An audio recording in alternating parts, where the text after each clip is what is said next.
Power Foundation, the sex worker organization from Thailand.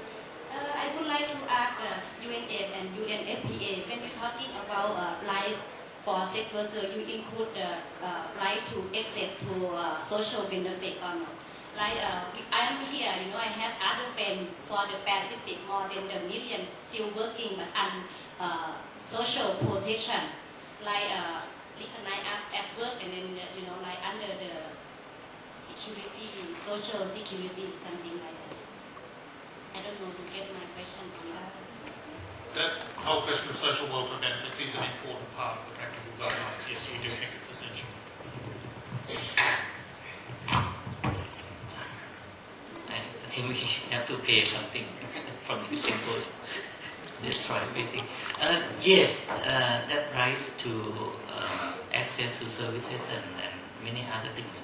And we acknowledge that limited access to services is a barrier. And on another way around, if we try to improve access to services that will be beneficial, not only directly to our beneficiaries, but also to the program.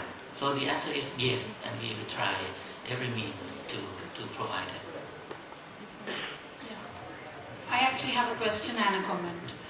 My name is Meena Sethi and I work from India, from the state of Maharashtra.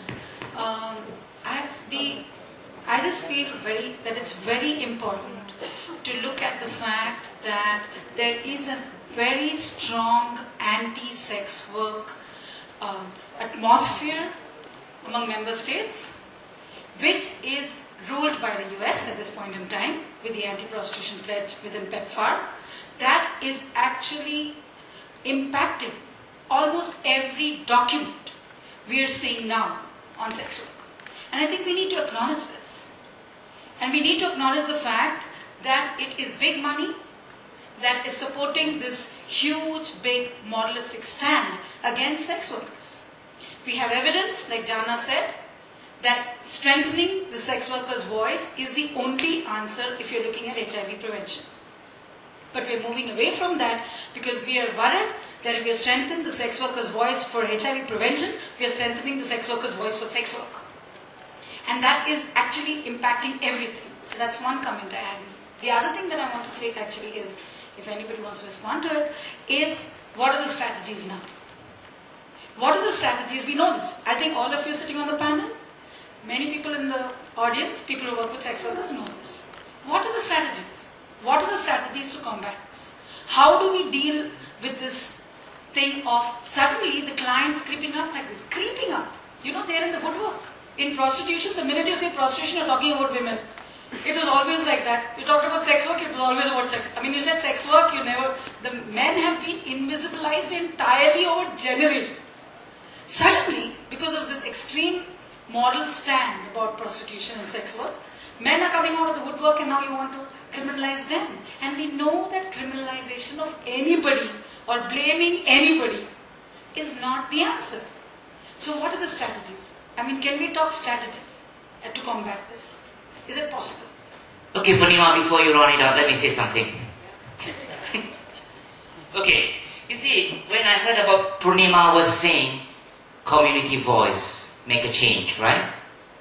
I think even Dr. Jana has mentioned, working for how many years already, we keep on voicing and voicing and voicing. The same thing will come up if you say that, even you, Chayus, says that, community, make it fast. Now we are, why it's not happening?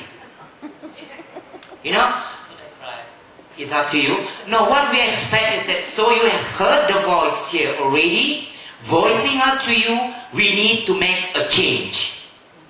We want clear strategies. What is the stand of the UN agencies who work with sex workers, rather than a vague, which we are ourselves, have a constraint in doing work in countries. So, what we want is that if you think that our voice is strong, so now, let's stand up all guys who are working as sex workers. Do you demand for that to make a change? So, not on paper. I don't want on paper anymore. I had enough of what we call it. We also want to help you, but we want it to be clear and noted what are the strategies, not only in favoring you, but favor the sex workers, because the voice of sex workers is more powerful, as you say. Yeah. So I hope that here at this session that we want a clear from today, from Sri Lanka, and I hope that when we go to Bali, it's not the same thing. I just want to see the difference. Note that people who come here, if you go to Bali, you see what is the change.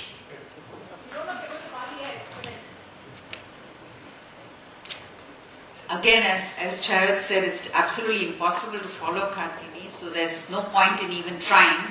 I'm not even going to summarize the session, but I think the message is very clear. And I think we say it more often than anybody else. Too many words, very little action. As some will say, too many words that we don't want to hear, and too little action plan that we don't want you to do. So there are various messages that are coming across, but I think one thing is clear, that there is a dialogue between the different stakeholders in order to work in a very complex political environment, as Meena has pointed out, and to work on a very complex issue that not just politically but socio-culturally has been a difficult environment to work in. We don't want to lose the victories that we've made in this field. That's a message that nobody will disagree with, because those are hard won and very difficult victories. But at the same time, we have to make sure that we continue to move forward with and for sex workers in this complex environment. So thank you very much for being here, and please continue to work with all of us and give us your feedback and your reactions as frankly and bluntly as you have today. Thank you very much.